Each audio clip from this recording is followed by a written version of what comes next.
नमस्कार दोस्तों, आप सभी का स्वागत है आपके YouTube channel study with Ravi पर।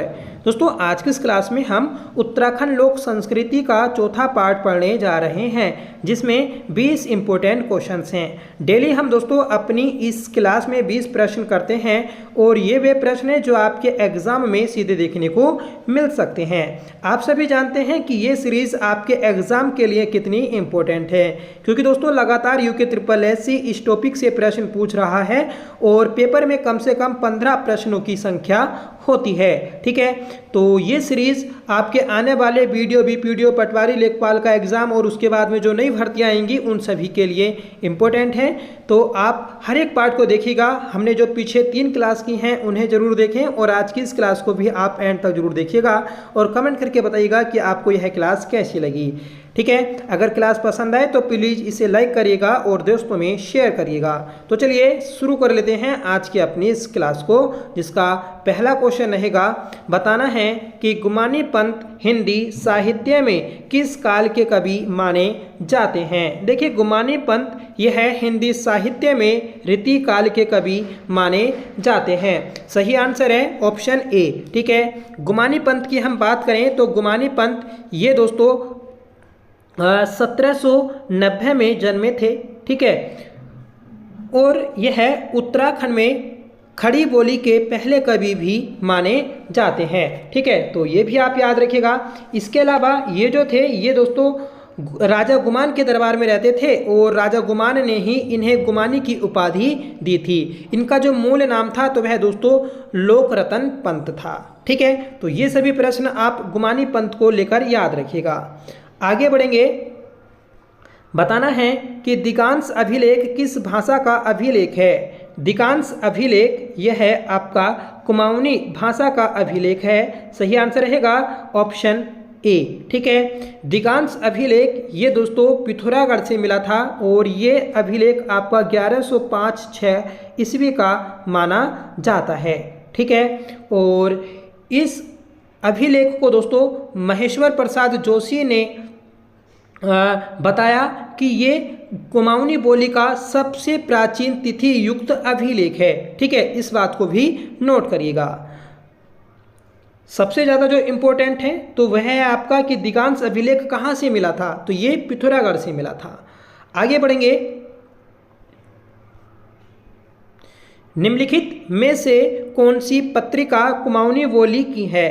देखिए, कुमाऊनी बोली की पत्रिका हमें बतानी है तो दूध बोली ये भी कुमाऊनी बोली की है। ठीक है, पहरू ये भी दोस्तों, आदली ये भी, तो ये तीनों तो आपकी कुमाऊनी बोली की पत्रिका हैं। ठीक है, तो सही आंसर रहेगा ऑप्शन डी कि उपयुक्त सभी कुमाऊनी बोली की पत्रिकाएं हैं। जो दुधबोली पत्रिका है तो ये आपकी मथुरा दत्त मठपाल के द्वारा संपादित की जाती है। ठीक है, और इन तीनों के अलावा जो कुमाऊनी बोली की पत्रिकाएं हैं तो वह हैं दोस्तों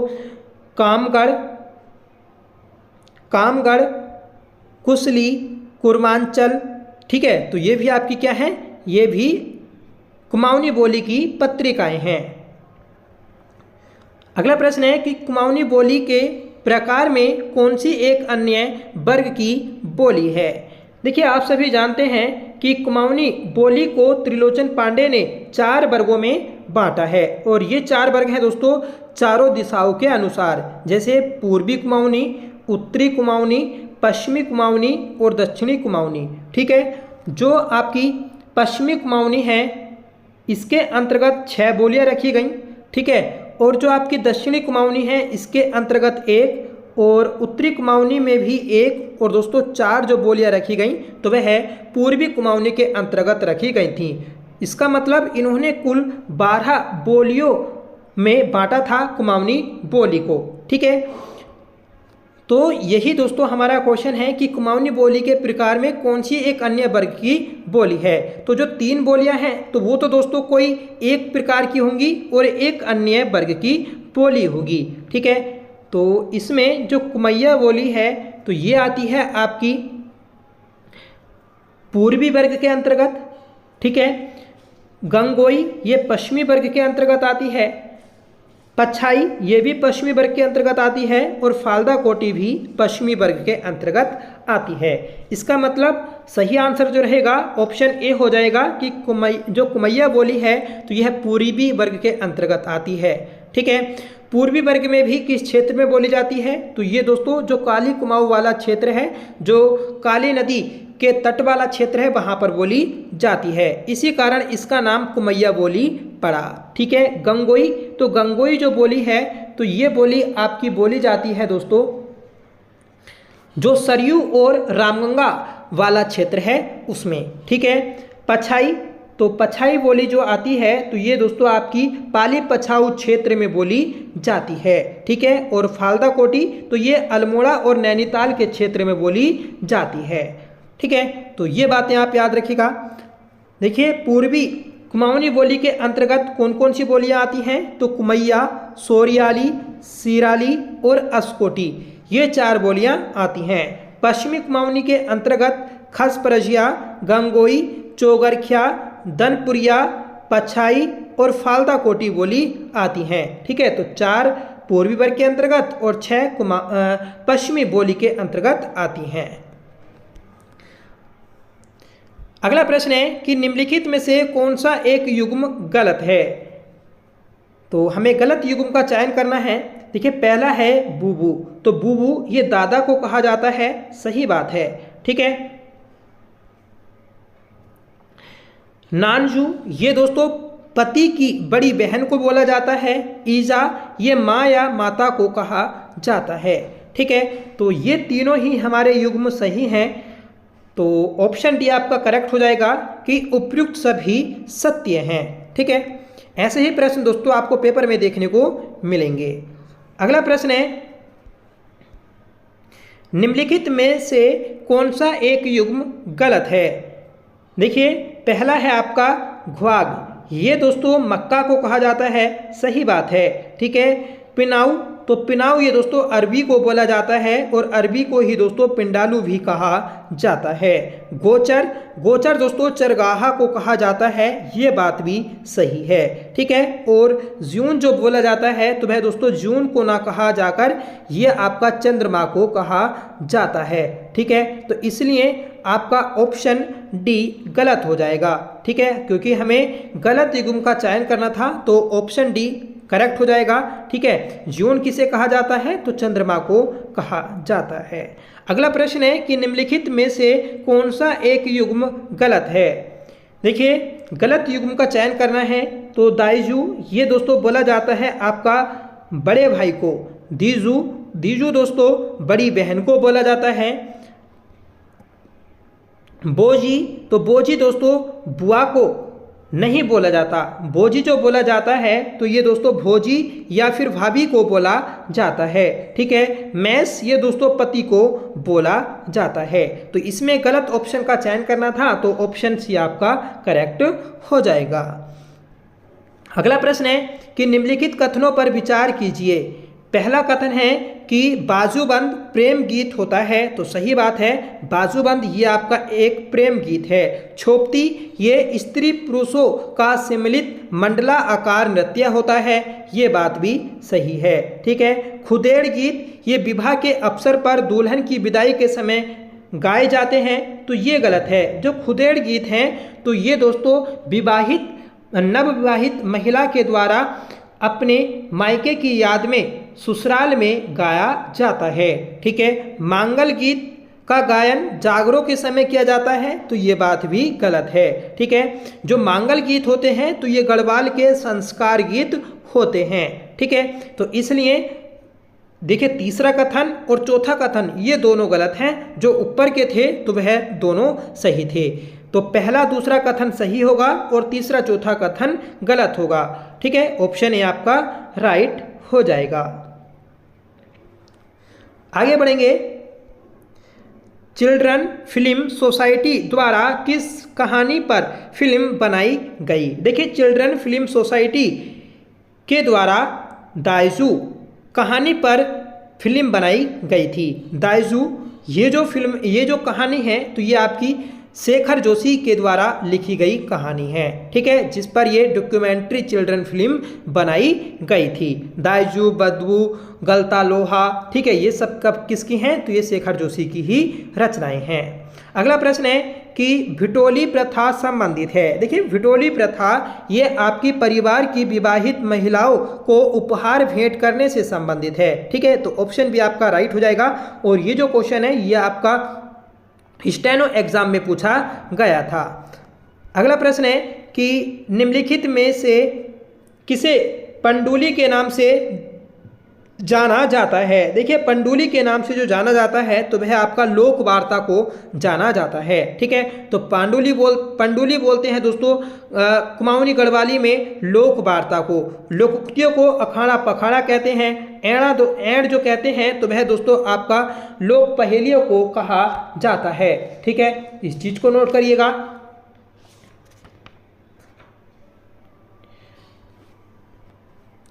आगे बढ़ेंगे कि निम्नलिखित में से कौन सा एक ऋतु गीत नहीं है? देखिए ऋतु गीत की हम बात करें तो छोपती तो ये आपका प्रेरणा या प्रेम गीत है।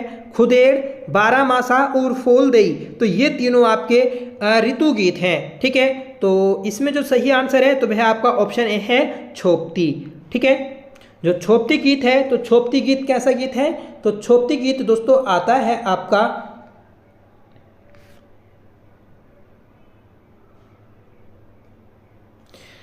जो मंडला आकार समूह में गाया जाता है, ठीक है।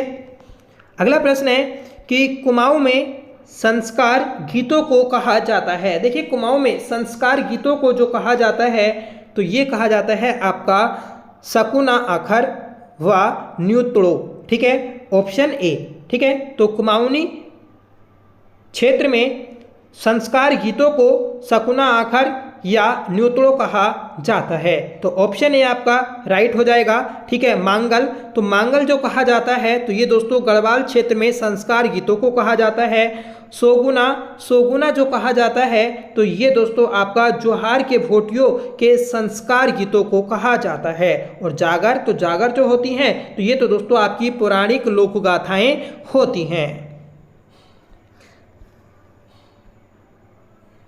ठीक है। देखिए लिखा है कि कुमाऊं में संस्कार गीतों को सकुनाखर व न्यूतड़ो कहते हैं, ठीक है। गढ़वाल में संस्कार गीतों को मांगल कहा जाता है, इसे सगुन गीत भी कहते हैं। जोहार के भोटिया लोग संस्कार गीतों को सोगुना कहते हैं और राज्य में जो पौराणिक लोक गाथाएं होती हैं उन्हें जागर कहते हैं। अगला प्रश्न है कि निम्न में से कौन सा एक कुमाऊं क्षेत्र का तर्क प्रधान या वाद विवाद नृत्य गीत है? देखिए वाद विवाद या फिर तर्क प्रधान जो नृत्य गीत है तो वह आपका ऑप्शन डी बैर गीत, ठीक है। जो बैर गीत है तो ये आपका तर्क प्रधान या फिर वाद विवाद नृत्य गीत है। भोनी, तो भोनी जो कहा जाता है तो ये कहा जाता है दोस्तों आपका चांचरी गीत को। चांचरी गीत ये गढ़वाल व कुमाऊं के मध्य क्षेत्र का नृत्य गीत है, इसे उत्तरायणी मेले के अवसर पर गाया जाता है, ठीक है। झोड़ा, तो झोड़ा जो होता है ये आपका कुमाऊं में माघ महीने में गाए जाने वाला एक समूह नृत्य गीत है, ठीक है, ये याद रखिएगा। छपेली, तो छपेली जो है ये आपका कुमाऊं का प्रसिद्ध नृत्य गीत है। और बैर गीत तो हमारा क्वेश्चन ही था कि जो कि तर्क प्रधान या फिर वाद विवाद के समय गाए जाने वाला नृत्य गीत था। अगला प्रश्न है कि लास्या नृत्य किस जनजाति द्वारा किया जाता है? देखिए लास्या नृत्य ये आपका भोटिया जनजाति के द्वारा किया जाता है। सही आंसर है ऑप्शन ए, ठीक है।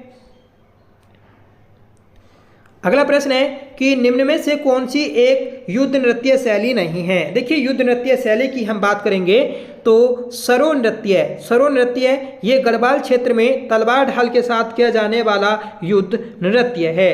पोड़ा, ये दोस्तों भोटिया जनजाति के द्वारा तलवार ढाल के साथ किया जाने वाला युद्ध नृत्य है, ठीक है।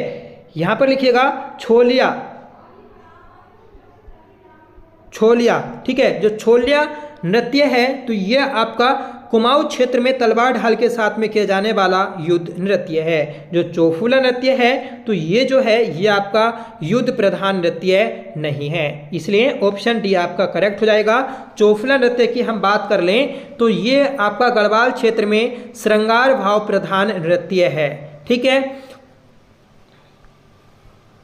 अगला प्रश्न है कि निम्नलिखित में से कौन से वाक्य चौफुला नृत्य से संबंधित हैं। देखिए चौफुला नृत्य बड़ा ही इंपॉर्टेंट है, इससे काफ़ी ज़्यादा प्रश्न बनते हैं। चौफुला नृत्य सबसे पहले याद रखिएगा कि ये गढ़वाल क्षेत्र का नृत्य है जो कि श्रृंगार भाव प्रधान नृत्य है। ठीक है, चौफुला नृत्य में पुरुष नृतकों को चौफुला व स्त्री नृतकों को चौफुलो कहा जाता है। ठीक है, तो देखिए ऑप्शन ए भी सही है, ऑप्शन बी भी सही है। ऑप्शन सी की हम बात करेंगे कि चौफुला नृत्य असम के बिहू एवं गुजरात के गरबा नृत्य के समान है, तो ये बात भी सही है। इसी के अलावा जो चौफुला नृत्य है तो ये मणिपुर के रास नृत्य के समान भी है। ठीक है, तो ऑप्शन डी आपका करेक्ट हो जाएगा।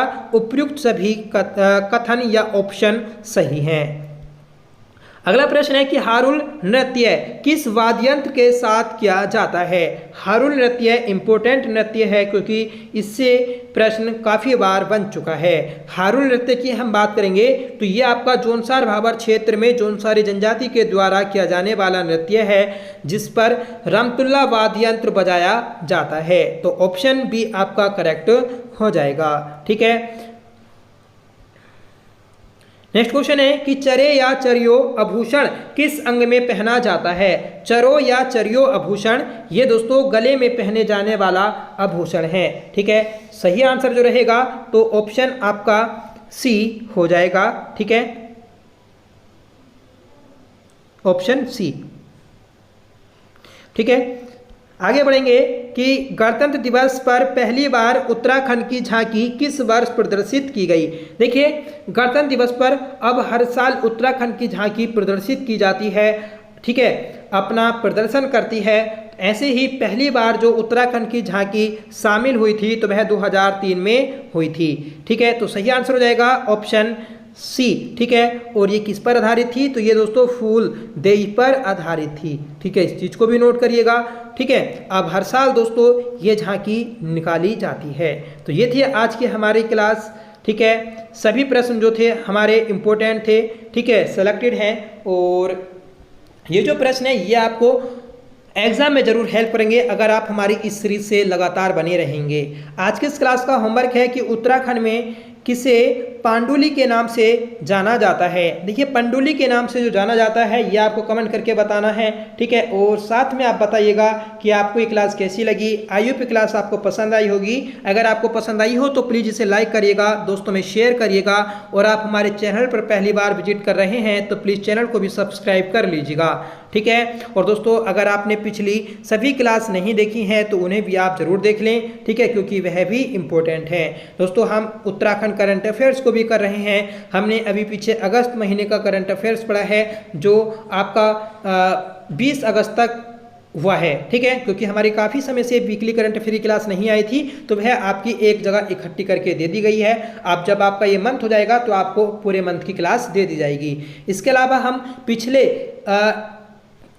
6-7 महीनों का करंट अफेयर्स भी कर लेंगे जो आपके एग्जाम के लिए इंपॉर्टेंट रहेगा, जो आपका वीडियो बीपीडीओ पटवारी लेखपाल का एग्जाम होगा 21 सितंबर को। ठीक है, आज से दोस्तों पूरा 1 महीना है आपके पास। आज के दिन आपका यह एग्जाम हो जाएगा और उसके बाद में दोस्तों अभी हाल फिलहाल में कोई भर्ती भी नहीं है, इसलिए आप पूरा जियो जान लगा दीजिएगा इस भर्ती पर। ठीक है, क्योंकि अभी कोई पता नहीं कब आपकी नई भर्तियाँ आएंगी।